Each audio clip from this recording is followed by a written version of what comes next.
오늘 말씀의 제목은 독생자와 한 가족이 됨이란 제목으로 말씀을 나누겠습니다.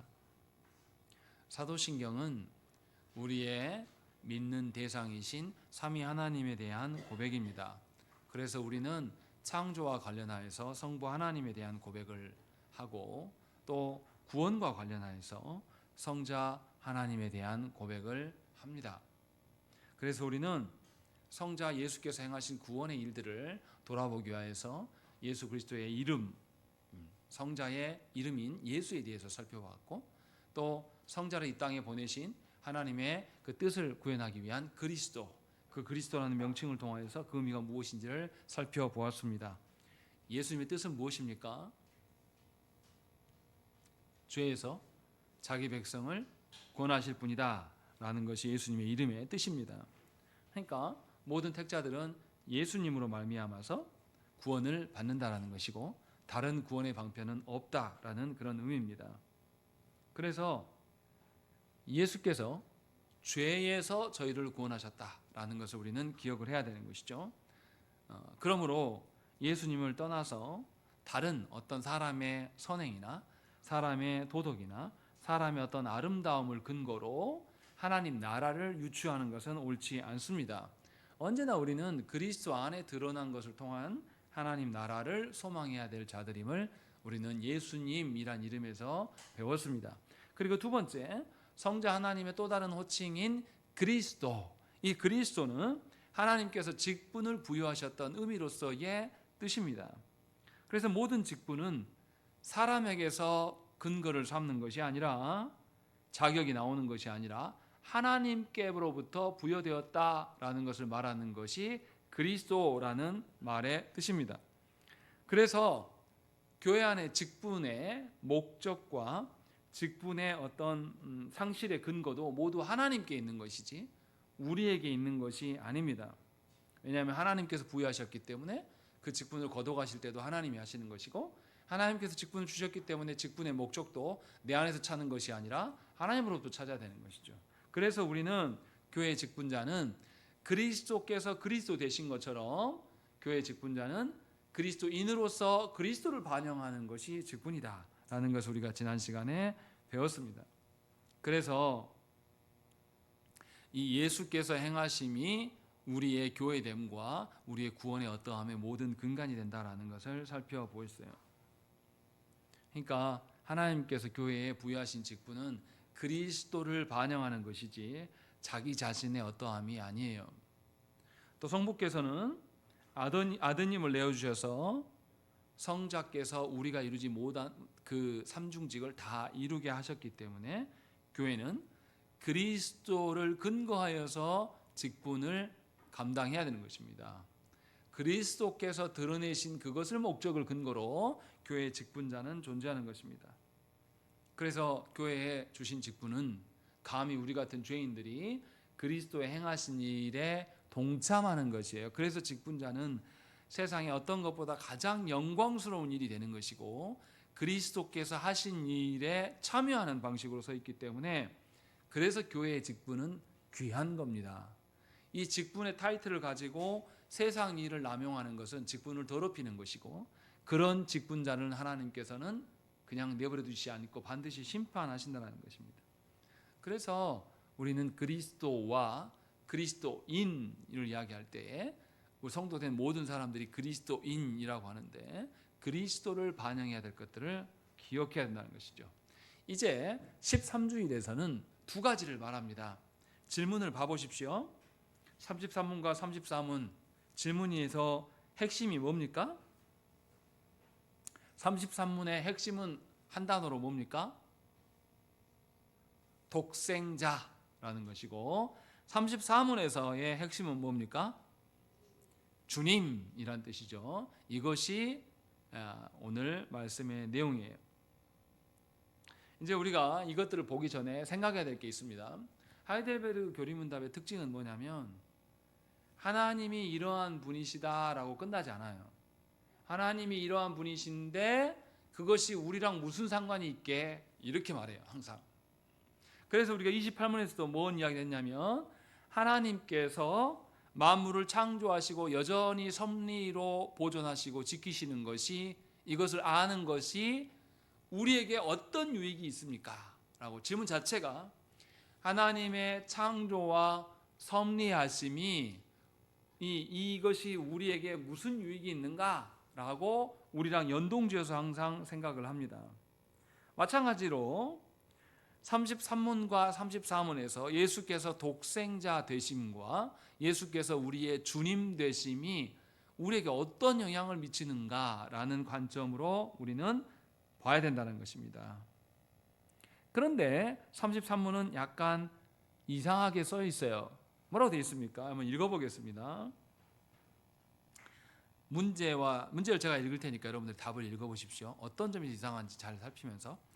우리 역시 하나님의 자녀인데 그분을 왜 하나님의 독생자라 부릅니까?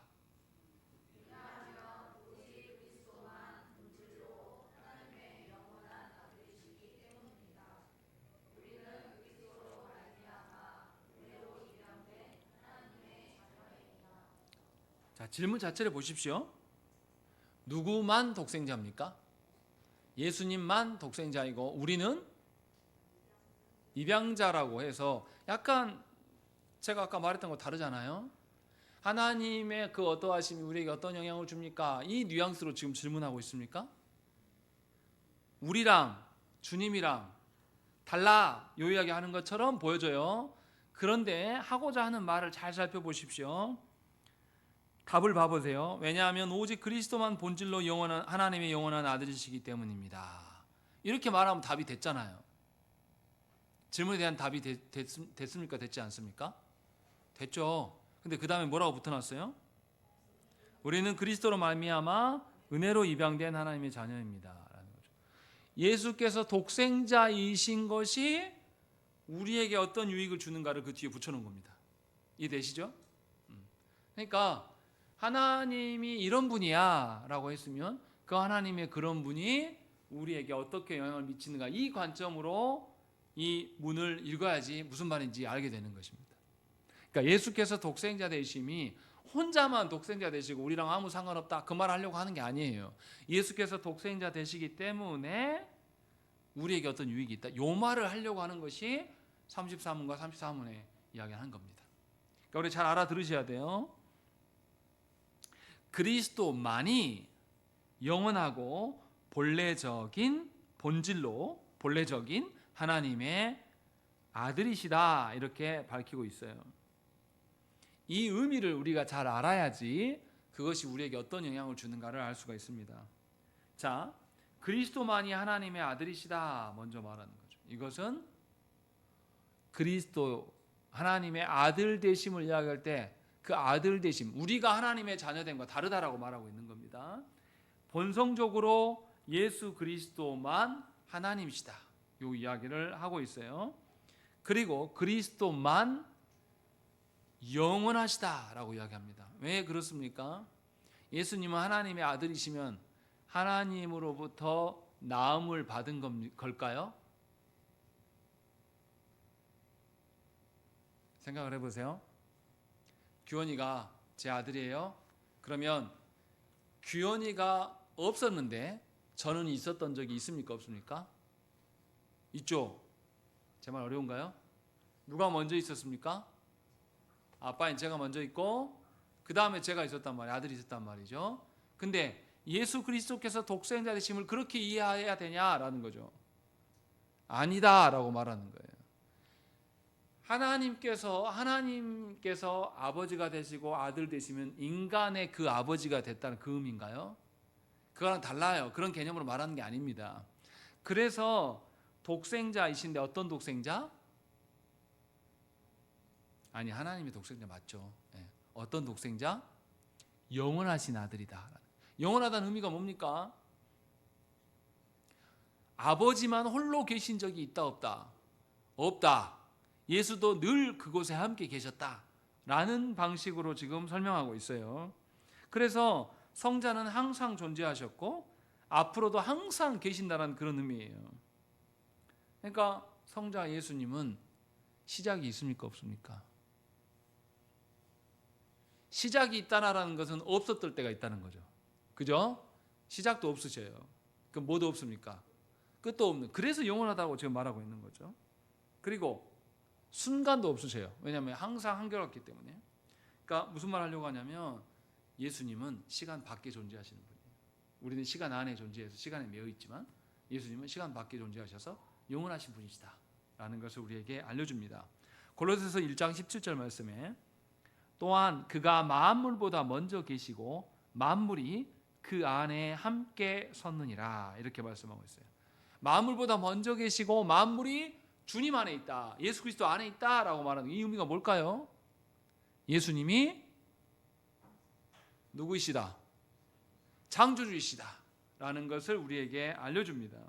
그래서 만물보다 예수님이 먼저 계셨고 또 예수님 안에서 모든 창조물들이 존재하는 겁니다. 왜냐하면 예수님이 창조주시기 때문에.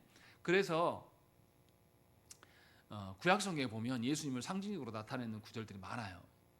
그중에 다니엘서를 봐보십시오. 다니엘서 7장에 보면 예수님을 상징하는 것들이 많이 나오잖아요. 우리 다니엘서 보았지 않습니까?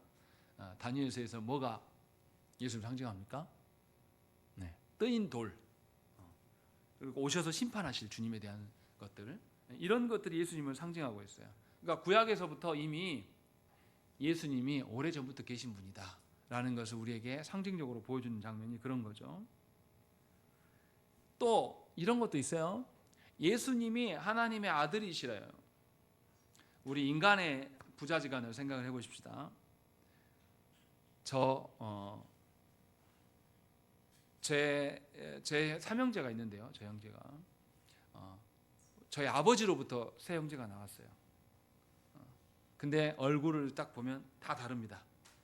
하나도 안 닮았어요.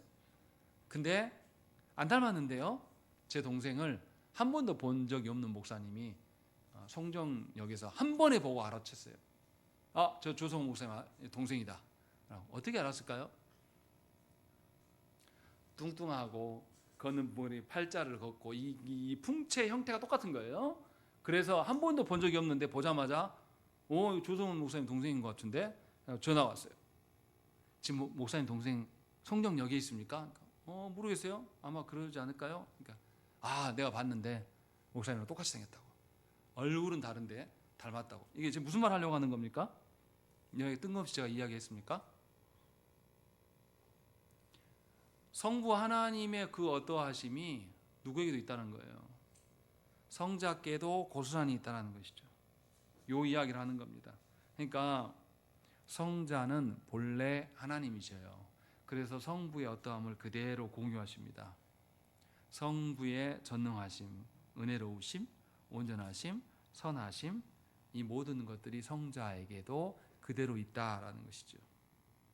그래서 우리는 성자를 통해서 누구를 압니까? 성부를 아는 겁니다. 이게 엄청난 은혜예요. 보이지 않는 하나님을, 아드님을 우리에게 보내심으로 말미암아서 우리가 하나님 나라를 보지 못하는, 하나님을 보지 못하는 우리가 누구를 통해서 하나님을 보게 만드신 거죠? 성자를 통해서 하나님을 보게 하신 거죠. 그래서 히브리서의 말씀 보면 히브리서 1장 3절 말씀에 뭐라고 하냐면 예수께서 하나님의 영광의 광채이시요 그 본체의 형상이다 라고 고백을 하는 것입니다. 그러니까 예수께서 굳이 우리에게 오셔서 사람이 되실 필요가 없는데 하나님의 긍휼히 여기심으로 말미암아서 우리 가운데 오셔서 그 독생자를 내어주심으로 말미암아서 우리는 성부 하나님의 어떠하심을 보게 되었다. 이 이야기를 하고 있는 거죠. 예수님의 독생자 되심의 유익을 지금 이렇게 말하고 있는 겁니다. 그리고 성자는 성부와 본질상 동일하기 때문에 뭐도 같이 하냐면 성부의 사역에도 성자가 동참하십니다. 그래서 우리가 아까 제가 읽어드렸던 골로새서 1장 17절 말씀에 창조하신 부분에 대한 언급을 합니다. 성자께서 성부의 창조하심에 함께 하시고 그것을 역사하셨다라는 것이죠. 그리고 그래서 모든 만물이 누구 안에 있다? 그리스도 안에 있다라고 고백을 하고 있는 겁니다. 다시 말하면 성자 예수님이 누구시라는 거예요? 아니, 하나님 맞는데 창조주시라는 거죠. 우리 착각하시면 안 돼요. 성부만 창조하신 것이 아니라 성자와 성령도 동일 본질로서 창조에 임하셨다라는 것이죠. 또 그래서 하나님께서 창조하시고 어떻게 합니까? 이 피조 만물을 창조하시고 어떻게 해요? 하나님이 그냥 내버려 둡니까? 야, 내가 과학으로 설정해 놨어. 시간 되면 해가 뜨고 막 이렇게 자동적으로 또 계절이 바뀌고 이렇게 할 거야. 그러니까 니네 알아서 살아. 이렇게 하셨습니까? 아니요. 하나님이 창조하시고 직접 관여하시고 다스리십니다. 그럼 누구도 다스리신다는 거죠? 성자께서도 다스리신다는 것이죠. 그런데 그 성자께서 우리의 죄를 도말하시고 우리를 구원하신 그분이 다스리셔요. 그러면 누구를 위한 다스림이겠습니까? 우리를 위한 다스림이 될 수밖에 없는 거죠. 이게 독생자의 의미다. 지금 이렇게 말씀을 드리는 겁니다. 그래서 분명하게 지금도 성자 예수님은 하나님 우편에 앉으셔서 보이는 세계와 보이지 않는 모든 세계를 그리스도인들을 위하여서 지금도 통치하고 다스리고 계심이 독생자의 의미라는 것이죠. 사도신경만이 아니라 우리가 보편신경을 이야기할 때 니케아 신경도 이야기하는데 니케아 신경에서 계속 반복적으로 이야기하는 게 뭐냐면 예수님을 뭐라고 말하냐면 참 하나님의 참 하나님 이렇게 표현합니다. 왜냐하면 성부를 반영하시고 성부의 사역을 동일하게 하시고 성부의 다스리심에 같이 참여하시기 때문에 이렇게 이야기하시는 거죠. 그 예수님이 우리의 머리 되셨다는 거죠. 그러니까 얼마나 영광스러운 일입니까? 그 예수님이 동일 본질로서 하나님의 독생자인 거죠. 그래서 우리는 영광되는 것이죠. 그래서 우리는 안정적인 것이죠. 그것을 지금 말씀하고 있는 것이죠. 이사야 선지자도 비슷한 이야기를 합니다. 이사야 선지자가 환상을 보았는데 주께서, 여기서 주께서라는 것은 예수님 말하는 거죠. 주께서 보좌에, 높은 보좌에 앉으셨는데 주님의 옷자락이 성전에 가득하다라고 이렇게 표현해요. 그리고 사도 요한은 이사야서의 그 말씀을 요한복음 12장에 그대로 가져와서 뭐라고 말하냐면 이사야가 누구를 보았다? 그리스도의 영광을 본 것이다. 그렇게 말합니다. 다시 말하면 구약에서도 이미 성자께서 하나님의 독생자로서 하나님의 일하심에 같이 참여했기 때문에 성전에 함께 임하심이 나타나는 겁니다. 그래서 성자가 성부 하나님보다 더 낫거나 열등하거나 그렇지 않아요. 동일한 하나님심을 설명하고 있습니다. 그래서 분명하게 창조 이전부터 또 창조 때에도 그리고 역사를 다스리신 가운데도 이 독생자가 함께 참여하시는 하나님이심을 우리는 독생자라는 단어를 통해서 이해를 해야 됩니다. 정리하면 오직 그리스도만이 영원하고 본래적인 하나님의 아들이시고 곧 하나님 자신입니다. 그렇기 때문에 그리스도로 인하여서 입양된 우리는 그리스도와 근본적인 차이가 있습니다. 그래서 이사야 선지자가 성전에서 그리스도의 옷깃을 보고 본 이후에 반응이 나타나요. 뭐라고 그러냐면 자신의 입술이 부정한 사람인데 자신이 누구를 보았다? 만군의 여호와를 보았기 때문에 망하였다 망하였다 탄식하는 것이 이사야 6장에 나옵니다. 다시 말하면 이사야는 성자 예수 그리스도를 누구로 인식하고 있는 거예요? 하나님으로, 동일한 하나님으로 인식하고 있기 때문에 죄인인 자기가 하나님을 볼 자격이 없고 그런데 자기가 보았기 때문에 망할 수밖에 없다라는 것을 말하고 있는 것이죠. 우리는 어리석어서 그리스도를 우리 입장에서 그리스도를 바라볼 때가 많아요. 그래서 예수 그리스도를 우리는 우리와 비슷한 성정의 사람으로 생각을 하곤 합니다. 그래서 예수님이 배고프셨다, 예수님이 뭐 하셨다라는 이 관점으로만 봐요. 그래서 이상하게 보인 거죠. 성경을 읽어보면 어떻습니까? 예수님이 시장하셔서 무화과 나무에서 뭘 찾아요? 열매를 찾습니다. 근데 그 예수님이 무화과를 찾으실 때에 열매를 맺는 시기입니까? 맺지 않는 시기입니까? 맺지 않는 시기예요. 근데 예수님이 뭐라고 어떻게 하십니까? 그 무화과 나무를 저주함으로 말미암아서 무화과 나무가 말라버려요. 사람의 입장으로 배고프신 주님이 화가 나가지고 저주해갖고 죽였네, 이렇게밖에 우리는 해석이 안 돼요. 사람의 시각으로 보면 이게 우리의 한계입니다. 그래서 예수님을 하나님으로 보지 않고 제자들도 사람들도 유대인들도 예수님 뭐라고 봤습니까? 선지자거나 랍비 정도로 봤단 말이죠. 그래서 우리가 예수님을 향해서 뭐냐면 나의 참 좋은 친구 막 이런 식으로 생각한단 말이죠. 친한 형 막 이런 식으로 생각할 수도 있다는 것이죠. 그런데 하나님께서는 그 독생자를 사람 되게 하심으로 우리의 모든 것을 다 감당하게 하셔서 우리 입장에서 그 어떠함을 예수 그리스도를 통해서도 또 보여주시기도 한단 말이죠. 그래서 우리가 요한복음에서도 보지 않습니까? 예수님이 우리의 뭐가 되신다고요? 친구가 되어주신다고 말씀하셔요. 그냥 주인과 종의 관계가 아니라 예수 그리스도께서 하나님 아버지의 일들을 우리에게 알려주시기를 기뻐하셨다라고 말하면서 친구에 대한 이야기를 하는 것이죠.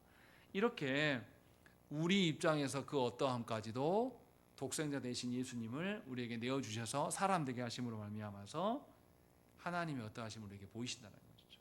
이것이 독생자라고 우리가 예수 그리스도를 부를 때 다 담겨져 있는 말이에요. 다시요. 독생자라고 했을 때 우리와 다른 존재, 하나님이시라는 존재의 한 측면과 또 이 독생자를 우리에게 사람으로 내어주신 그 측면, 이 두 가지를 우리는 모두 다 생각을 해야 됩니다.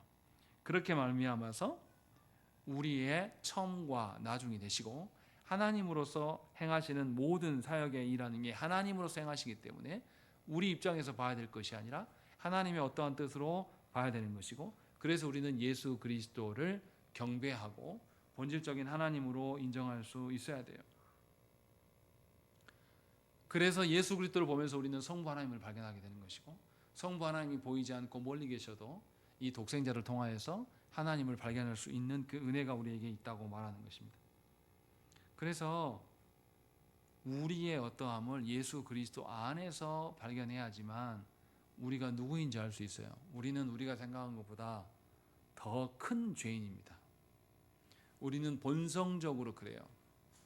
우리는 누구를 의존하지 않고 내 마음대로 하고 싶은 욕망이 있는 사람들입니다. 그래서 누구에게도 제재받고 싶지 않아요. 그런데 하나님이 우리를 창조할 때부터 우리는 어떤 존재입니까? 하나님을 의존하도록 창조하신 존재예요. 의존하게 하셨단 말이죠. 마치 이거 똑같아요. 여러분들이 생선을 먹고 싶으면 어디로 가야 됩니까? 물론 시장에 가야 되겠죠. 근데 우리 시장 없다 치고 원시시대에 산다 하고 바다로 가야 됩니다. 물로 가야죠. 그런데 생선을 먹겠다고 하면서 산으로 가면 그건 뭡니까? 좀 이렇게 간 거죠. 네. 분명하게 무슨 말을 하려고 하는 거냐면, 우리가 하나님의 어떠하심을 알려면 독생자이신 예수 그리스도를 통해서만 알 수 있다는 것을 우리는 기억을 해야 됩니다. 그래서 우리의 어떠함, 창조된 우리의 어떠함도 창조주이신 그 독생자 예수 그리스도를 통하여서 발견할 때에 우리의 어떠함을 알 수가 있다라는 것이죠. 시편 103편 13절과 14절 말씀에 아버지가 자식을 긍휼히 여김같이 여호와께서 자기를 경외하는 자를 긍휼히 여기시나니 이는 그가 우리의 체질을 아시며 우리가 단지 먼지뿐임을 기억하심이로다 라고 되어 있습니다. 하나님 앞에 서야지만 우리가 누구인지 알아요. 하나님 앞에 서지 않으면 나 어때요? 이현아 너 어때? 너 어때? 괜찮아? 네 스스로 생각할 때. 아니 완전히 아니야? 또 그것도 아니잖아. 다 있는 데서 말하라니까 내가 너무 50점 밑으로 주기는 그렇고 평균치 이상은 돼. 우리 다 그렇게 생각한단 말이야. 저도 어렸을 때부터 거울 보면서 이 정도면 괜찮아.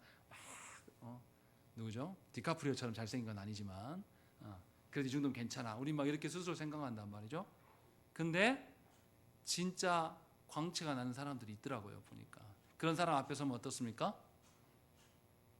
그런 사람 앞에 서면 어떻게 해요? 나 그냥 시골 저 청구석 영광 그 남창리 총구석 그런 애구나 라는 거를 알게 돼요. 제가 청년부 때 우리 청년부가 30살 이상 청년부였는데 자매가 그 젊은 자매였는데 잘못해가지고 우리 청년부에 왔어요. 옷부터 뭐 키부터 광채가 우리랑 완전히 좀 표현이 그렇지만 종자 자체가 달라요. 그래서 우와 연예인이다 막 하고 우리가 엄청 청년들이 좋아했어요. 나중에 알고 보니까 1청년부예요. 잘못 온 거예요. 그래서 그 사람 딱 보고 나서 느낀 게 뭐냐면, 아, 나는 저기 시골 리딴 이 사람이구나 라는 걸 저는 인정했어요. 그때 보고, 아, 사람이 정말 그럴 수 있구나 라는 거. 무슨 말 하려고 계속 이 말 하는 거냐면, 하나님 앞에 독생자이신 예수 그리스도께서 이 땅에 오셨을 때의 사람들은 성부 하나님에 대해서 더 극명하게 본 겁니다. 그리고 성부 하나님을 발견하게 되었을 때에 우리가 죄인이고, 그냥 죄인이 아니라 그냥 먼지에 불과하다라는 것을 알게 되었다는 것입니다. 그렇게 해서 하나님이 우리와 어떤 관계를 맺으신가를 발견해야 돼요. 우리가 먼지라는 걸 알면, 예수 그리스도를 통해서 우리가 먼지라는 걸 알게 됐잖아요. 근데 또 있습니다. 예수 그리스도를 통해서 우리는 뭘 발견합니까? 먼지밖에 아닌 우리를 누가 귀하게 여기셨어요? 성부께서 귀하게 여기셔서 누구를 주셨어요? 독생자를 주셨음을 알 수 있다는 거죠. 그러니까 성자 앞에 선다는 것, 독생자 앞에 선다는 것은 우리의 추루함을 아는 것뿐만 아니라 성부 하나님의 놀라운 긍휼과 사랑을 알게 되는 것이죠. 그래서 성부께서는 그리스도를 통해서 많은 이들을 당신의 영광에 참여시키기를 원하시는 것입니다. 이게 독생자의 개념이다 라는 거죠. 두 번째로 우리가 생각해야 될 것, 그리스도께서는 하나님의 아들로서 높임을 받으셨습니다. 그렇게 높임을 받았다는 건 뭐가 있다는 뜻입니까? 높은 보좌에 앉으셨다 하면 뭐가 있어요? 보좌에 앉으셔서 지휘봉을 들고 계신다. 뭐가 있다는 것입니까? 권세가 있다는 뜻이에요. 권능이 있다는 뜻입니다. 통치와 다스림의 지위를 갖고 계신다는 뜻입니다. 그래서 히브리서 2장 8절 말씀에 하나님께서 만물을 그에게 복종하게 하셨다라고 말씀하고 있는 겁니다. 그래서 그리스도께서 영광과 존귀로 관을 쓰셨고, 그분은 그래서 하나님의 독생자일 뿐만 아니라 권세를 갖고 계세요. 그럼 누굽니까? 주인과 종 중에 누굽니까? 주인 되시는 겁니다. 이게 따로따로 노는 게 아니에요. 예수께서 독생자 되심과 예수께서 우리의 주님 되심이 같은 선상에 서 있는 거예요. 독생자 되셔서 하나님의 아들이시기 때문에 성부의 권세와 권능을 그대로 가지신 우리의 주인 되신다라는 것을 지금 말하고 있는 겁니다. 주인은 어떻습니까? 어떤 특정한 영역에서 또 어떤 거기에서 권세를 활용하실 수 있는 분이에요. 그런데 하나님께서는 예수께 어떤 권세를 주셨습니까? 오전에도 계속 설교 시간에 말했는데, 보이는 나라와 보이지 않는 나라의 모든 권세를 예수님께 주셨습니다. 그래서 예수님은 우리만의 주님이 아니셔요. 예수님은 모든 피조세계, 우주의 주님이 되십니다. 그러면 우리는 어떤 태도를 취해야 됩니까? 안 믿는 자들 앞에 가서도 너희의 주인이 누구다? 예수 그리스도시다 라는 것을 선언할 수 있는 자가 돼야 돼요. 이게 예수님의 권세 앞에 합당한 우리의 태도입니다. 더더구나 모든 우주 만물의 주인 되시는데, 그 주인 되시니 특별히 누구를 위하여서 자신을 내으셨습니까?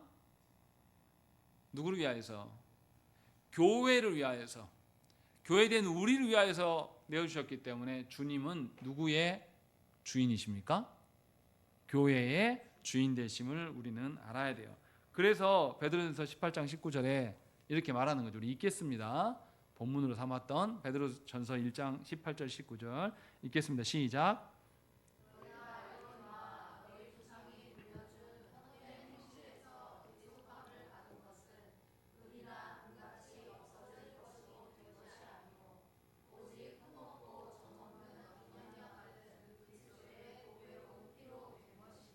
예, 베드로전서에서 보십시오. 뭐가 되어 있습니까? 뭘 부정합니까?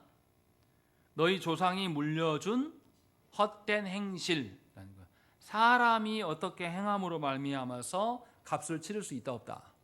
없다라고 분명하게 말씀하고 계시고, 그 모든 값을 치르시는 일을 예수께서 행하시고, 그 예수께서 행하신 것이 우리의 선행이 되고, 예수께서 값을 치르는 것이 우리의 의가 된다고 분명하게 말씀합니다. 그래서 마귀로부터 우리를 자유케 하시고 죄로부터 자유케 하시는 그 예수님의 소유가 된 것이다 라고 밝히고 있는 것입니다. 우리 어디서 소유에 대한 개념 들었잖아요. 어디에서 들었습니까? 사나 죽으나 나의 유일한 위로는 누구라고요? 예수 그리스도의 소유된 것입니다. 하이델베르그 교리문답 1문이에요. 1문. 지금 하이델베르그 교리문답 우리 교회에서 몇 번째 설교하고 있는데 전혀 기억이 나지 않습니다. 다시 말씀드립니다. 소유됨에 대한 이야기를 지금 34문에서도 하고 있는데 사실은 1문에서도 강조했던 이야기예요. 그래서 보십시오. 33문 답 보십시오. 왜냐하면 그분이 금이나 은이 아니라 그의 보혈로서 우리의 몸과 영혼을 우리의 모든 죄로부터 구속하셨고 우리를 마귀의 권세에서 해방하여 누구 것으로 삼으셨다? 주의 것으로 삼으셨다라고 말씀하는 거죠. 그러니까 우리가 누구의 소유라는 거예요? 예수님의 소유, 성자의 소유되었다라고 분명하게 말씀한 거죠. 그러니까 우리가 주인이 바뀐 거예요. 전에 예수님 만나기 전에 누가 주인이었습니까? 사탄, 마귀가 우리의 주인이었고 거기에서부터 예수께서 값을 치르심으로 말미암아 우리가 예수님께 주인이 바뀐 겁니다. 그럼 여러분들이 주인인 적이 있어요, 없어요? 한 번도 없습니다. 그런데 우리는 누가 주인인 척 삽니까? 내가 주인인 척 살아요. 아, 내가 예수 안 믿었으면 어땠을까? 이것다고 저것다고 진짜 재밌게 살았을 것 같은데. 웃기지 마세요. 여러분들 예수 안 믿었으면 그냥 죄의 노예로 살고 있을 겁니다. 죄의 종으로서 죄 짓는 일만 열심히 하고 살았을 거예요. 그러나 다행스럽게 예수께서 우리의 주인 되어 주신 것이죠. 이것이 우리에게 진짜 위로가 되는 것입니다. 어떻게 위로가 됩니까? 마귀는 우리의 주인 역할을 하면서 우리를 어떻게 합니까? 우리를 죽이는 대로 몰아가요. 절대 죄가 우리를 아름답게 하고 죄가 우리를 풍성하게 하진 않습니다. 반드시 우리를 죽이는 것으로 몰아가는 것이죠. 그런데 예수께서 우리의 주인이 되시니까 이 마귀 사탄의 공격을 방어해주고 막아줍니다. 그것만이 아니라 예수께서 우리의 주인 되셔서 주인 되신 예수 그리스도로 힘을 얻게 살아갈 수 있도록 힘을 주시는 것이죠. 그리고 우리가 주의 말씀에 실패하더라도 참아주시고 주의 말씀의 그 뜻을 깨닫게 하시기 위해서 성령님을 보내주시고 모든 지혜의 원천을 우리에게 공급하시는 주님으로 서 계신다는 것입니다. 그래서 우리는 주님의 것이 된 의미가 바로 주의 돌보심 가운데 찾을 수가 있는 겁니다. 그래서 하이델베르그 요리문답도 우리의 유일한 위로는 나는 내 것이 아니라 몸과 영혼이 사나 죽으나 나의 신실하신 구주 예수 그리스도에 속해 있다는 그 사실입니다 라고 고백을 하는 것이에요. 그러니까 예수 그리스도께서 나의 주님 되신다라는 것은 내가 하나님의 소속이 되어버렸다라는 뜻과 같습니다. 그런데 예수께서 우리의 주님이 되신다라는 것은 한 가지만 위로만 있는 게 아닙니다. 또 뭐도 있겠습니까? 주인이고 나는 종이에요. 그럼 주인이 나를 어떻게 하겠습니까? 그냥 위로만 해줍니까? 주인이 막 쫓아다니면서 아이고 얼마나 힘드냐 네 삶이 이렇게만 하십니까? 우리 사극 생각하세요. 사극 대감님 집 가가지고 어떻게 합니까? 문을 두드릴 때 개 있느냐 부른단 말이에요. 주님이 우리를 불러주셔요. 뭐 하려고요? 주님의 사역에 동참시키기 위해서 그 영광스러운 자리로 우리가 서게 된다는 것이죠.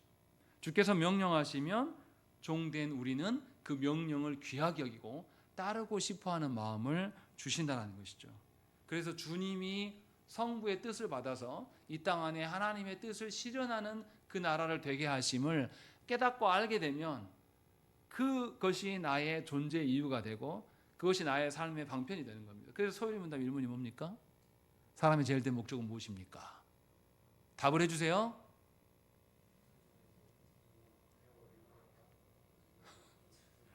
자신 있게 하십시오. 틀려도 괜찮습니다. 우리끼리밖에 없잖아요. 하나님의 영광과 하나님 때문에 기뻐하게끔 하시겠다고 한 거예요. 우리의 기쁨이 세상 속에 있는 게 아니라 하나님 때문에 있게, 하나님께 우리의 기쁨이 있다라는 것은 하나님을 만나야 됩니다. 하나님과 교제해야 돼요. 그럼 즐거운 거예요. 우리 지금 다빈이 하빈이 보세요. 어떻습니까? 우리 볼 때마다, 다빈이 하빈이 볼 때마다 아무 감정 없이 딱 보고 한 줄 잘 갔구만 이럽니까? 아니. 보자마자 얘네들은 막 쑥쑥 자라네 하면서 우리 감정까지 막 섞어가면서 와, 이렇게 시끄러운데도 막 계속 자, 복 받았네 막 하면서 우리 감정 막 싫잖아요. 이게 기쁨이에요. 이게 하나님으로부터 그런 기쁨이 있는지 우리가 점검해야 하는 것이죠. 이것이 예수께서 우리의 주인 되신다라는 개념이에요. 우리를 보호하시고 주님의 소유되게 하셔서 위로하신 것만 있는 게 아니라 다른 측면으로서 주님이 우리를 부르셔요. 우리로 뭐 되게 하기 위해서? 하나님의 나라를 사랑하고 좋아하고 그 나라를 위해서 살게 하시기 위해서 주님의 도구로 우리를 부르셔요. 근데 우리가 도구답습니까? 도구답지 않아요. 우리는. 그런데도 우리를 부르셨어요. 부르시고 우리를 고쳐서 쓰셔서 하나님의 온전한 나라를 위해서 사용하시겠다는 것이죠. 그래서 우리는 교회 안에서 서로를 발견할 때도 세상은 어떻습니까? 세상은 서로를 볼 때 어떤 식으로 발견합니까? 그 사람 자체. 이 사람 키가 몇 센치? 아까 우리 밥 먹을 때도 키 이야기 하던데. 와, 그래도 몇 센치 이상은 됐으면 좋겠다. 막 이런 남자는 180, 여자는 169. 막 이런 우리끼리 막 이야기했잖아요. 다 허망한 소리예요. 하나님께서는 그렇게 보지 않아요. 하나님께서 우리를 볼 때는 어떻게 보냐면 우리 각자의 주인이 누군가를 보는 거죠. 그래서 주님이 불러놓으셨다고? 주님이 부르셨으면 뭔가 저 사람 다르겠네. 이렇게 서로를 보라는 거죠. 그렇지 않겠습니까? 앞전 정부에서 내각을 운영한 사람 중에서 살아남은 사람 있잖아요. 누가 있습니까? 송미령 농림부 장관. 안 잘리고 살아남아 있어요. 지금도 하고 있습니다. 그럼 우리가 이재명 대통령이 왜 저 사람 안 잘랐지? 하면서 유심히 봅니까? 안 봅니까? 여러분 안 볼지 몰라도 저는 유심히 보고 있어요. 저 사람이 뭐길래 저걸 살려놨나? 근데 보니까 대체나 답을 하는 거 보니까 너무 해박해요. 아주 구체적으로 대통령이 국민과의 대화하면서 지역별로 돌잖아요. 근데 송민영 장관이 다 가가지고 저기 불탄 지역, 산불난 지역 거기 가가지고 거기 뭐 상황이 이렇고 저렇고 참모들이 귀뜸하지도 않는데 막 답변하면서 이건 이렇습니다 하는 거 보면서 딱 느낀 게 뭐냐면 이래서 대통령이 살려놨구나. 느낌이 딱 오면서 마음이 좀 든든했어요. 우리 농민들 좀 그래도 위로가 되겠다. 저렇게 유능하면 잘 일하겠구나라는 거. 마찬가지로 하나님께서 우리를 위로만 하시는 게 아니라 우리를 부르셨어요. 여러분 착각하시면 안 돼요. 예수 믿으면서 하나님께서 우리를 위로만 하고 계시면 우리는 항상 어떤 상태가 됩니까? 귀저귀만 차고 있는 거예요. 맨날 똥 싸고 먹고, 아까 누가 먹고 자고만 하면 좋겠는데 그러면 그냥 전매기로 맨날 똥 만드는 공장으로 살아갈 겁니다. 자라야 돼요. 예수께서 우리의 주인 되신다라는 것은 위로만 하시는 게 아니라 우리를 자라게 하셔서 하나님 나라 군사로 사용하신다. 그래서 우리를 부르신다라는 측면을 갖고 있다라는 것을 보여줍니다. 자, 그러면 이제 예수께서 독생자 되심과 주님 되심을 우리는 살펴보았어요. 그런데 예수님의 그 독생자 되심과 주님 되신다라는 이 사실이 하나님 되신 예수님과 우리의 엄청난 간극이 있음을 우리는 알 수 있습니다. 그러면 간극만 있습니까? 우리가 어떠함으로 위로를 받았어요? 금방 했잖아요. 우리가 뭘로 위로를 받았습니까? 예수 그리스도의 내가 뭐가 됐어요? 소유가 됨으로 말미암아서 우리는 위로를 받았단 말이죠. 이 말은 예수님과 우리와 간극이 먼 것만 있다는 것입니까? 예수께서 우리를 소유되게 하셔서 우리를 위로하신단 말이에요. 위로하신단 말은 우리의 형편과 상황과 우리의 어떠함을 나보다 더 잘하시는 하나님이시라는 거죠. 그러면 거리감만 있는 게 아니라 뭐도 있다는 거죠. 놀랍게도 친밀감도 우리는 독생자 되심과 주님 되심에서 우리는 발견할 수가 있다는 것입니다. 그래서 33문에서 아까도 말씀드렸지만 33문의 질문의 답은 딱 한 문장이면 끝나요. 우리 역시 하나님의 자녀인데 그분을 왜 하나님의 독생자로 부릅니까?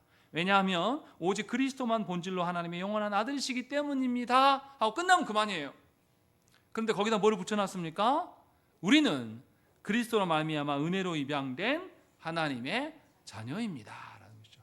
독생자께서 본인만 독생자 된 게 아니라 독생자 되신 그분이 우리를 입양되게끔 행하셨다라고 말씀하고 있는데, 다시 말하면 우리와 친밀한 관계를 갖고 계신다라는 거죠.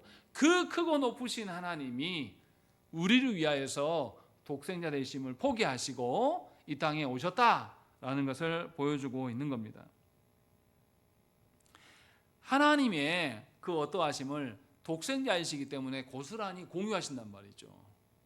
성부의 어떠함을 독생자께서 그대로 본질이 같으시니까 공유하신 그 하나님이 우리와 친밀감을 갖기 위해서 어떻게 된 거죠? 우리처럼 여자의 자궁에 잉태되셨어요. 그렇게 하실 필요가 없는 그분이, 그리고 이 땅에 오셔서 어떻습니까? 우리처럼 연약함을 입고 살아가셨어요. 배가 고픈 것도 느끼게 되고. 하나님이 그런 걸 느낄 이유가 뭐가 있습니까? 그런데 그런 삶을 선택해서 사신 것이고, 또 하나님이신 그분이 사람으로서 순종해야 될 것들을 보이셔야 됐기 때문에 일생을 살아가시면서 온전하게 의롭게 순종하심을 드러내 보여주셨습니다. 또한 사람으로서 하나님의 저주를 감당할 수 없어요, 누구도. 그런데 예수께서는 사람으로서 모든 저주를 감당하시는 그 고난을 당하셨어요. 그렇게 하심으로 말미암아서 우리와 친밀함을 쌓으셨다란 말이죠. 그게 예수께서 독생자 되심의 그 은덕을 하나님의 본질상 같으심으로, 그래서 공유된 그 은덕을 예수께서 우리로 함께 나눌 수 있도록 길을 여셨다는 것이죠. 그래서 히브리서 2장 11절 말씀에 거룩하게 하시는 이와 거룩하게 함을 입은 자들이 다 한 근원에서 난지라 그러므로 형제라 부르시기를 부끄러워하지 아니하시고 라고 되어 있습니다. 놀랍지 않습니까? 예수님만 하나님의 아들이신데 그분이 우리를 거룩하게 하셔서 우리도 예수님의 형제 되게 하시고 우리도 성부를 향하여서 뭐라고 부를 수 있도록, 아버지라고 부를 수 있도록 하셨다라고 히브리서 기자는 우리에게 말씀하고 있는 거예요. 그러니까 예수께서 독생자 되심은 독생자 되셔서 성부의 어떠함을 고스란히 누리시면 곧 이것이 우리 일로 되고 있다라고 설명하고 있는 거죠. 그래서 우리는 예수 그리스도를 통해서 성부 하나님을 발견하는 겁니다. 창조주이시고 구원주이신 그 예수님과 우리가 한 근원에서 났다라는 것, 이게 말이 됩니까? 영원부터 계셨던 그 독생자께서 우리와 한 근원에서 난 성부로부터 난 자라고 설명을 하는 것은 그만큼 우리의 모든 것을 이해하신다는 것이죠. 또 우리를 절대 부끄럽게 여기지 아니하시고 우리를 형제로 자매로 삼아 주셨다는 것이에요. 부끄럽다면 이렇게 자기 가족으로 맞이하겠습니까? 그럴 리가 없죠. 그래서 우리의 부끄러운 것을 예수께서 친히 다 씻어내십니다. 우리의 부끄러운 면모, 세상을 향한 갈증, 갈망, 이 모든 것들을 하나님은 말씀을 주심으로 알면서 하나님 나라를 보게 하시고 하나님의 것들을 소망하게끔 우리를 바꾸시는 존재이신 것이죠. 그래서 우리는 오로지 한 분 하나님의 아들이심에도 불구하고 우리는 그 독생자 되신 예수 그리스도를 통하여서 우리는 진정한 친밀감을 누릴 수 있게 되는 것이고, 그로 말미암아서 세상의 모든 유혹들을 견디며 살아갈 수가 있는 것입니다. 그래서 우리는 하나님께 기도해야 돼요. 어떤 기도요? 이 땅의 어떠함을 위한 기도가 아니라 하늘의 어떠함을 위한 기도. 성부 하나님께서 성자를 통하여서 드러나게 하신 그 하나님의 영광스러움, 그 하나님의 온전하심을 우리가 맛볼 수 있도록 기도해야 되는 것이죠. 에베소 2장 19절 말씀에 그러므로 이제부터 너희는 외인도 아니요 나그네도 아니요 오직 성도들과 동일한 시민이요 하나님의 권속이라 라고 말씀하셨죠. 권속이 뭡니까? 하나님의 집안 사람 됐다는 뜻이에요. 외인이 아니라는 거죠. 또 요한복음 8장 35절 말씀에 종은 영원히 집에 거하지 못하되 아들은 영원히 거하나니 라고 되어 있습니다. 하나님께서 주님 되시지만 주인이시지만 우리를 종으로 두시지 않고 우리도 형제와 자매로 여겨주셔서 이제는 그 집안 사람이 되게 하셨다고 성경에 각각에서 부르고 있습니다. 그래서 우리가 기도할 때 주기도문에서 제일 처음 뭐 합니까? 준혜야, 주기도문 제일 처음 뭐로 시작해?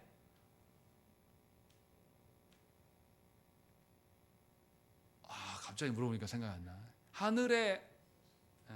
하늘에 계신 우리 아버지여라고 하는 거죠. 우리가 성부께 아버지라고 부를 수 있게 되었다는 것입니다.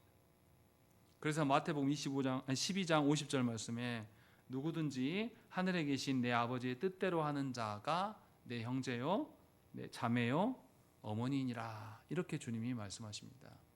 이것을 우리에게 말씀으로 주셨습니다. 그러니 저와 여러분들이 예수께서 독생자 되심, 또 우리의 주인 되심의 의미를 잘 이해하셨으면 좋겠고, 그것을 근거로 주님과 친밀한 가운데 사시기를 간절히 축원합니다. 함께 기도하겠습니다.